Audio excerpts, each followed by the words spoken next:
I have a renowned supply chain strategist and digital transformation, evangelist, I would say. You have, spent your career kind of partnering with local, global leaders, local and global leaders, really translating, massive complexity in terms of competitive clarity. I would say driving transformation for strategy, technology, operations. I was reading your profile in terms of your unique perspective, for your advisory work for so many Fortune 500 companies and your hands-on experience in mining sites. How does your experience kind of translate into these different areas? Because I'm pretty sure the complexities of, different roles are different, right? Like every field is different, all the way from mining if you go up to, enterprise level. So what is how is your approach in simplifying those supply chain challenges? Yeah, a lot of it, again, I believe wholeheartedly in the stories of supply chain. Especially with the digital transformation age that we're in, from automation to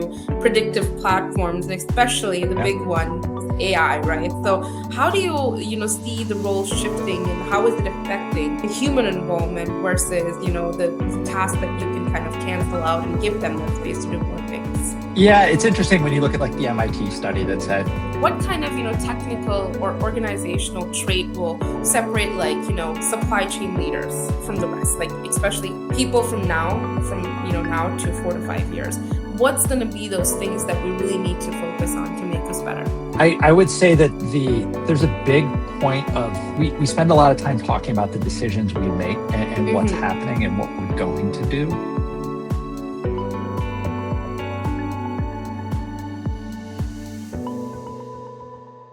Welcome everyone to the VSERVE Ebusiness Solutions Podcast on supply chain management, where we invite some of the industry's great experts to share their experiences and gather some helpful tips along the way. I'm Cynthia, your host for today, and we are shifting our focus today a little bit to the very backbone of the global business and supply chain. And I'm thrilled to host a genuine master in this domain. Our guest for today is Patrick Van Hulk. Patrick, how are you doing today? I'm humbled with that introduction. I appreciate that. I'm doing very well. Thank you for having me, Cynthia. Same here. We're very excited. And I actually haven't done the introduction yet. I'm going to start. So I have a renowned supply chain strategist and digital transformation, evangelist, I would say. You have, spent your career kind of partnering with local, global leaders, local and global leaders, really translating, massive complexity in terms of competitive clarity. I would say driving transformation for strategy, technology, operations. I was reading your profile in terms of your unique perspective, for your advisory work for so many Fortune 500 companies and your hands-on experience in mining sites. So all the way from retail floors to, C executive floors, your journey has been amazing. So that's where I'm going to begin from. That's where I want to begin. Thank you. Much appreciated. Perfect. You're welcome. You're welcome. So I guess that's where it is, right? So can you walk us through how your journey has been across so many different areas and, how has it shaped you today, I guess? I think the piece that's almost funny to me is that I didn't know what supply chain was when I got into supply chain. Out of university, I went to go work for Dell, working in process engineering and factory scheduling, and really got a chance to see at that point in time the world leader in just-in-time supply chain. And so that became the foundation, the very first experience. And then being able to translate that experience across industries. And certainly there's the intricacies going from a high-tech enterprise level software manufacturing or server manufacturing rather to a mining company. You wouldn't think that parallel really exists, but the idea of supply and demand and about being able to move things in a way that reconciles and also is able to create some of those efficiencies that are needed across supply chains. And really it was the ability to start to see those commonalities, but it's also understanding the nuances of each of those. So going from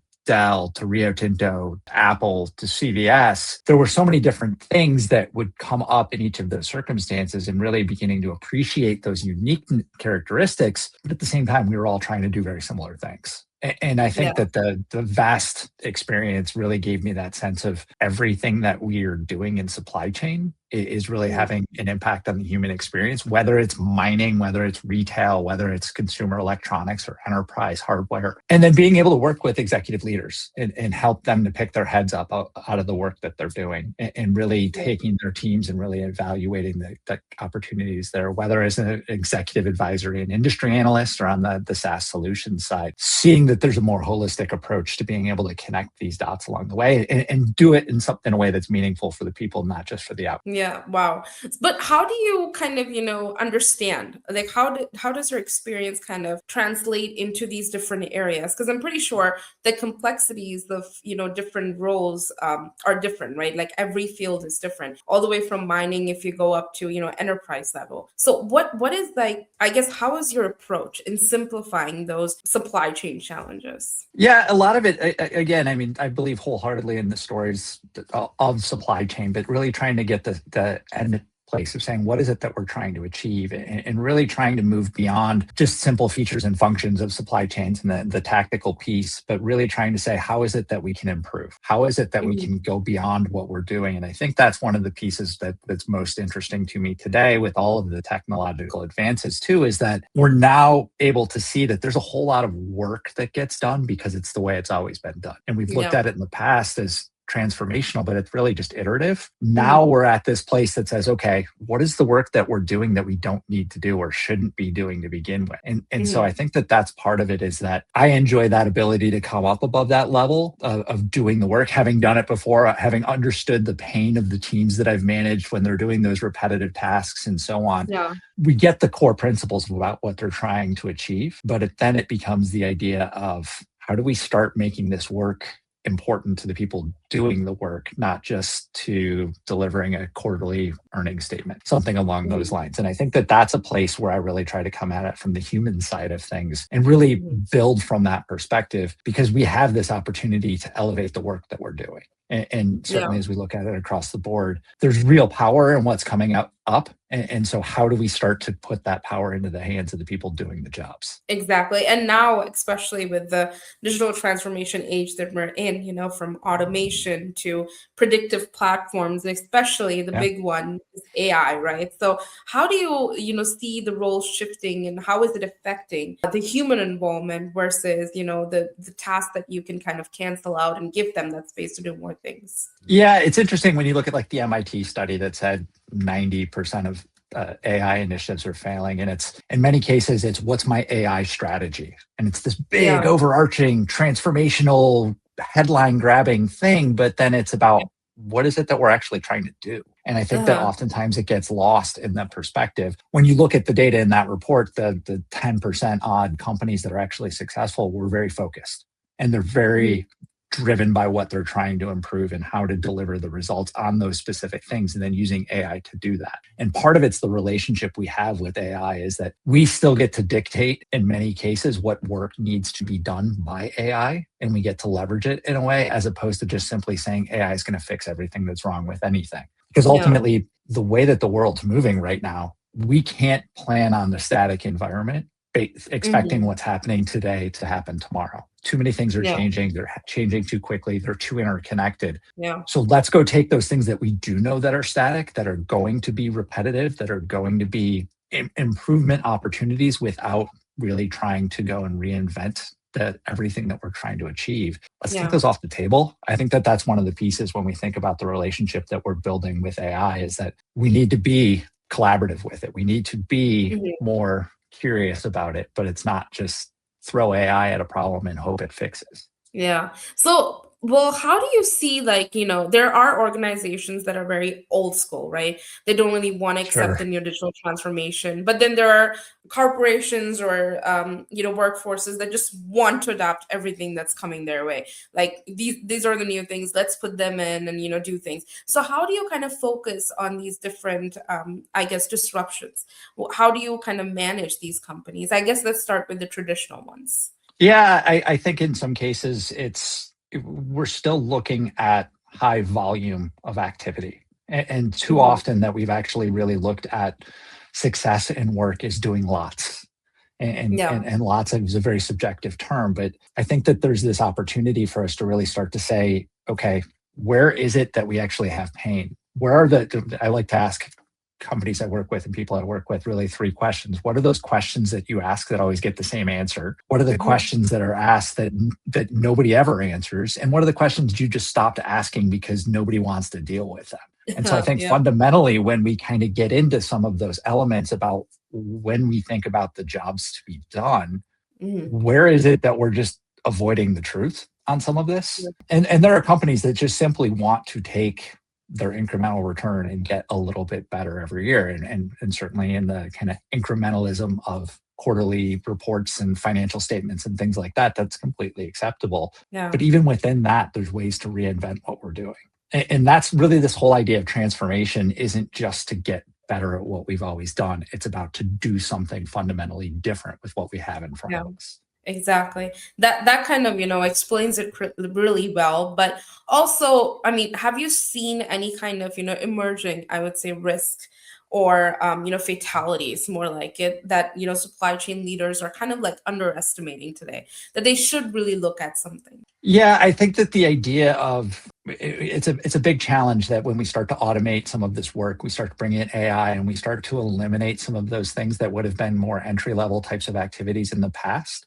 Those were really experiential for people. So I think that that's one of the places that near term, it looks like there's an opportunity for us to really get more efficient, to streamline some of these activities. But how do we still find the way to make this educational for the people doing the work? How do we still get those experiences of processing invoices? How do we still get the baseline knowledge capabilities that come with a lot of those? Because if we eliminate that, when AI just takes over fully, we can explain what AI is doing with it, but we don't know why. We don't know the details that happen behind it. And so I think that that's one of the pieces that's really fundamentally challenging right now for leaders, is that we can see the short-term benefit and we can see how that's going to play out over the long term, but it's the things we can't see. And there's really that human side of things about, let's still try to train our people, whether it's supply chain or otherwise, in those tasks so that they have a fundamental baseline knowledge, but let's not overburden them to the point there where they've done it for so long and in such a repetitive nature that they never want to do it again.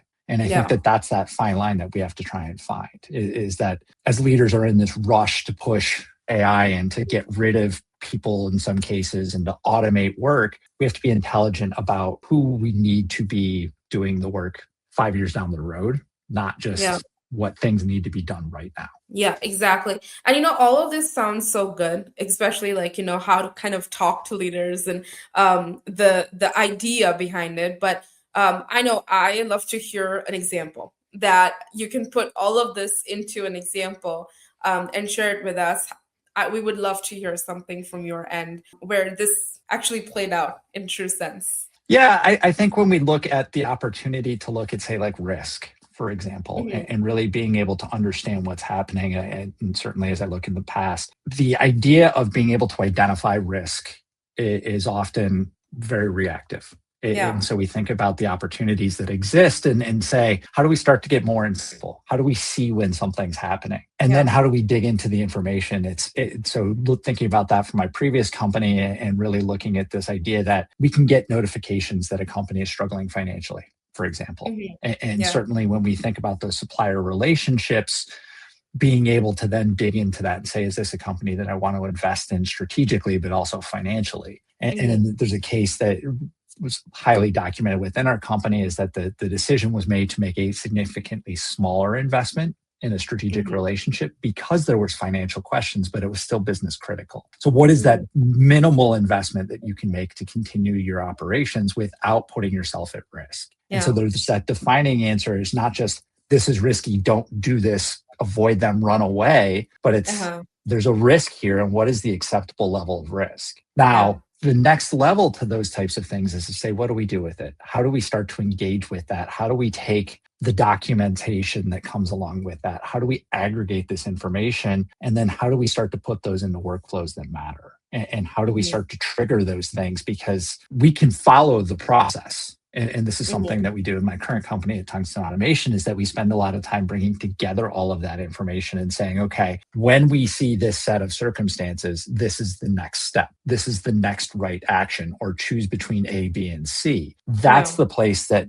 it isn't necessarily that it needs human judgment. We just know that there's going to be a succession of things going on. Yeah. Where is it that we think it's critical to bring the human into the loop to make the decision? And what is the context that they need to make that decision? And why is it important? And ultimately being able to defend why that decision is made. So those are the types of things that I think real world examples is just not just saying we decided to do something and this is what happened, but here's the information we had. Here's the explanation behind it, even if it's less than perfect, and then being able to assess what the result was. Ultimately, that risk example I'd given you before is that company that even though the company made that small investment expecting some level of risk, that supplier ultimately declared bankruptcy shortly thereafter. That investment was lost. So the benefit in this case is just a smaller loss that they were willing to accept, as opposed to just making that big investment or making no investment, but they still made the decision and it was justifiable to them. And they actually consider that to be a win, that they didn't lose as much. So there's the contextualization that becomes interesting in some of those examples. Yeah, like even though like there was risk, but they still kind of, understood that this is why it was there. And wow, that's actually puts a lot of things into perspective, right? Like how do you actually use the information that is provided to you in the first place? And I'm kind of like, looking ahead with the AI that's turning like every 5 seconds, really something new is coming out. There's a new AI platform that you can use that can help you with your work. But looking ahead, say, 4 years, 5 years into the future, what kind of, technical or organizational trait will separate like, supply chain leaders from the rest, like especially people from now to 4 to 5 years? What's going to be those things that we really need to focus on to make us better? I would say that there's a big point of we spend a lot of time talking about the decisions we make and what's happening and what we're going to do. But I also think that there's a level of awareness that we need to build in supply chains that said, what are the mistakes we're willing to make? What are the things that we can accept as part of operations so that we can take that off of our plate? We've really exceeded the amount of data that we can handle as individuals. So there's a level that says that we have to bring in advanced analytics. We have to bring in AI, whether it's machine learning or natural language processing or Gen AI. All of those types of capabilities need to be available. And then it's a question of saying, where is it that I'm willing, that these are the things that I need to have automated because the important decision sits somewhere else. And that's where I need to focus my work, because we just can't do everything all the time. And so part of the decision making that we're making today is about what decisions do we need to make in the future? How do we need to embody that mindset of what it means to be resilient? Because being resilient isn't just a thing. It's about accepting that there's going to be failure. There's going to be risk. There's going to be disruption. So when those types of things happen, how is it that I can gather the right information? How is it that I can understand what's within my control and what's not? And then what are the decisions I can make in that?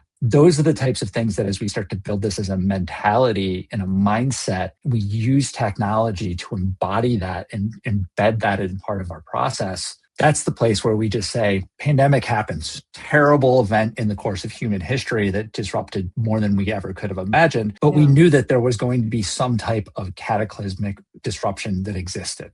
At some point, somewhere down the road, we understood that when that happens, here's how we will act. And it's not just being able to pinpoint every possible hypothetical, because we could never do that, but it's more about how do we embody that as the mechanism by which we survive in business. Yeah. And, there are so many examples, even during the COVID times, where some companies who were, actually ready made profits versus, the others that weren't, right? So that's amazing. And Go ahead. I know there's something. Well, I was going to say, and part of it's luck, but certainly you look, Target is a great example, is that the billions of dollars that they invested in their customer service capabilities served them very well during the pandemic, because it allowed them to move to that direct from store model to that pickup model and so on. But now, as we've seen the culture shift back to more of a cost sensitive model, now they're sitting on excess inventory. So where is it that we can start to play those levers and say, we see momentum shifting in the other direction, so we need to be able to adapt, because what was good then isn't good now. Where is it that we can actually play that makes success possible? Yeah, that's true. Luck is also very important. Sometimes, absolutely. Yeah, at the end of the day, it's all about, like your knowledge about the market that plays out, but there are some people who are really lucky in terms of understanding those things as well. And I know you have a lot of experience in terms of industrial distributors as well. So there has always been this question, how can they rethink their operating models? Like customer expectations over the years have been increasing in terms of, like we just spoke about, target, like speed, transparency, visibility increases. Like how can industrial distributors rethink their operating models to fit the customer needs today? One of the challenges for industrial distributors is just the Amazon model that we all live in, is that we expect to be able to have things show up at our door the next day. Yeah. But one of the intricacies of the Amazon model is that when we all go to check out, you see those radio buttons where you pick some type of delivery, whether it's today, tomorrow, next week. Yeah. But what's underlying that is that Amazon's supply chain is telling you 4 different options or however many different options, but it's telling you get to choose, but we can deliver on all of these, rather than leaving it open-ended for the consumer and saying, hey, you can pick anything you want. Yeah, we're going to give you the perception of choosing here, but we really don't care as long as you choose one of these things. Exactly. And so that's one of the things that I think for an industrial distributor is really being able to say, what is it that we do well? Where can we serve? Where does it cost us more? So it's going to take more cost or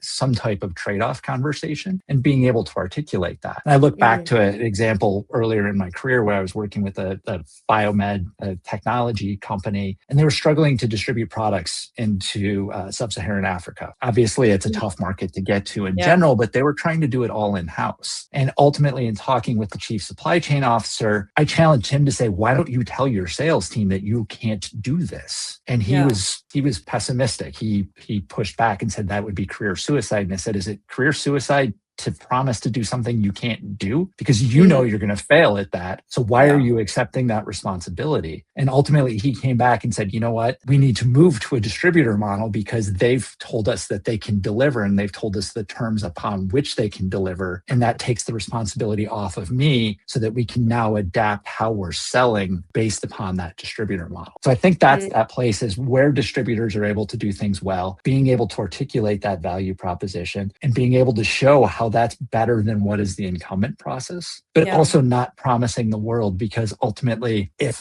the product shows up late because the distributor doesn't deliver on it, it's just shifting the responsibility, and the distributor is going to struggle with those expectations. So a lot of that's being able to have that awareness and the courage to stand up and say, hey, this is what we're good at, this is what we're not, but this is what it takes to get it done the way that you want us to do it. Yeah. And over the years, where do you have seen offshoring or outsourcing fit these kind of models? Like they can actually help the supply chain processes, especially back office stuff, where they kind of give you this indication. Where does that stand for you? Yeah, I think that the idea of being able to do a lot of these work processes that are repeatable, and a lot of the things that don't really require the on-the-ground knowledge, but understanding kind of the transactional side, understanding the mechanics of how things move. I think that there's benefit in many cases too when you look at some of the offshoring capabilities and the skill sets that are being developed in other parts of the world. It exceeds what we have domestically in the US or in parts of Europe or so forth. And so really being able to, again, say the core capabilities that are strengths here versus there, let's go and try and blend that into the portfolio of capabilities that we need to serve our customers. And so in many cases, we look at the way that the investments have been made over time in manufacturing capabilities in parts of Asia and so on. Tariffs and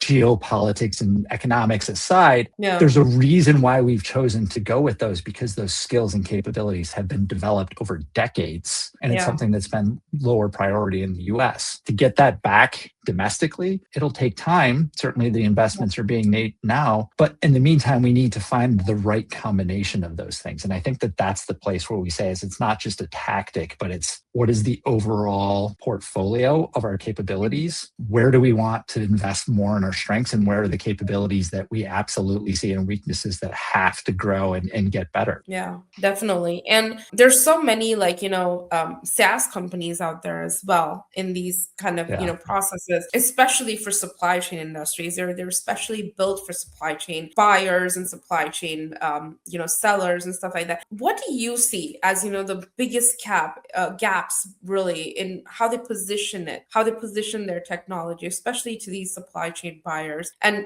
what kind of recommendations do you have for them? Yeah, I think that Having seen this, I would say that in many cases that the consumers of supply chain technology have been oversold. And I know that that's blasphemous to many, but it's the idea of end-to-end excellence all the time is just not achievable. There are too many things that change. There are too many variables. Again, we go back to the pandemic. The math worked, but then what happens when your standard deviation changes, your demand changes, your lead times change, all of a sudden the formula that you thought was effective blows up and your model is no longer functional. And so I think that that's one of those pieces, is that finding the right level of baseline expectation. What are those core capabilities? I think that that's many of the technology companies are fantastic at raising kind of the water level, but it's not necessarily that it's going to be that everyone can do all of the things exceptionally well. And so that leaves the opportunity for either one, there's definitely a need for best of breed in many cases about merchandising, about bringing omni-channel, about some of those capabilities. Let those companies do that, because that's a very different capability than sourcing or planning or logistics. So let's go find the best. But then there's also the place too that I think is an interesting emerging spot, is with automation, with integration, with some of these things, is how do we fill those gaps? How do we go between the peaks and the valleys so that we can try to raise the level independently, as opposed to looking at one single vendor that's supposed to be the be-all, end-all solution? So I think it's not going to be the case we're going to have 100 different solutions. I think there will be consolidation, but I don't think we'll ever get to the dominant few that will do everything exceptionally well. Yeah. And I'm pretty sure narrative building, kind of storytelling in all of these areas always helps the teams, right? So what role do you think they play in this? Like, storytelling and kind of, putting it out there, but not actually delivering the process. How does that work? Yeah, I think there's always going to be a big question about why is it that we're doing something, and what does it mean to do that? I certainly, it's very easy for me to talk about the impact on the human experience of medicines and digital services and foods and consumer electronics and all of those things. But how is it that we can connect the work that people are doing to those outcomes that exceed the four walls of the business?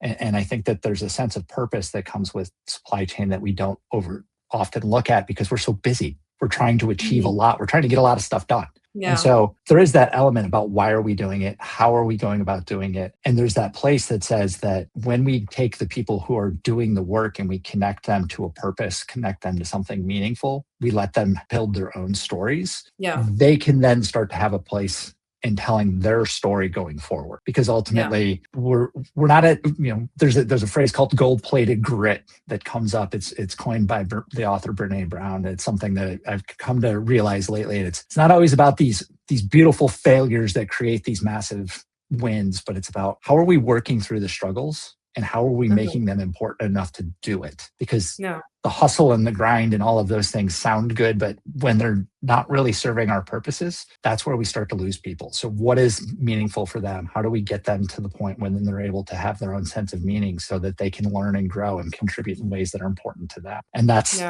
not one size fits all, but it's building the platform for them to tell their own stories. Perfect. Oh my God. I'm having such a good time in understanding these different things. And it kind of, works on our end as well. I'm not a supply chain leader, but we do manage them. So it's kind of like very eye-opening in a lot of things. But I know we're out of time. So I still want to ask you one last question before I let you go. Is one advice, that you would give to business owners today trying to balance strategy, innovation, day-to-day supply chain execution? There's so many things happening around them. What would be your one piece of advice for them looking at from now to, 5 years ahead? What should they do? I think there's a level of acceptance of the unknown. And I think that whether that's a personal place, a lot of times we see leadership get to the levels that they rise to because they've done this forever. They've seen so many things they've been able to withstand. But again, we're at this place in time where what's happening day to day is changing more than we've ever seen. And so the acceptance of the unknown, not that it's going to disrupt us, but understanding that we need to be prepared for many different things and we need to start to empower our people to deal with that. Yeah. That's the place that I think that we can really start to say is that what's going to happen 5 years from now? Well, what happened 5 years ago today or this year? and that type of thing, is that we no longer can look back as the past 4 or 5 years as a predictor of the future, but more of how do we start to raise the level of our foundational work capabilities? How do we start to get rid of the things that don't serve us anymore? How do we start to really put ourselves in position to accept that something's going to come and we're not going to know what to do with it, but we're comfortable with that? And I think that that level of leadership is really going to be needed as we go forward, because somebody has to be the one making the decisions. And it's that opportunity that's really going to serve so many of us well, is when we have leaders accepting the unknown, accepting that responsibility, but doing it in a way that's going to elevate everybody in the profession along the way. Yep. Look out for the unknown. So that's what we're leaving today for everyone. Patrick, this has been truly a strategic masterclass for me, really, to understand, the modern supply chain, the intelligent data, the organizational alignment, the proactive storytelling, things that actually drive value to people who are viewing this podcast. So any last thoughts before we end today's podcast? I would just say that to those listening, to you, to me, our stories matter. I think that that's one thing that we need to take account of, is that we do get to tell our own stories. And I think that it's important for us to appreciate where we've come from and where we're going. It's easy to get stuck in any given moment, but it's also important to understand that this is going to continue and we get to decide how we pursue that. But it's always great to be able to tell our own stories in ways that are important to us. Wow. Thank you. Thank you so much, Patrick, for your time. It was great having you on board today. And I wish you all the best and to stay connected with you. Thank you so much. Wonderful. Thank you, Cynthia. It was a pleasure. Same here. Same here.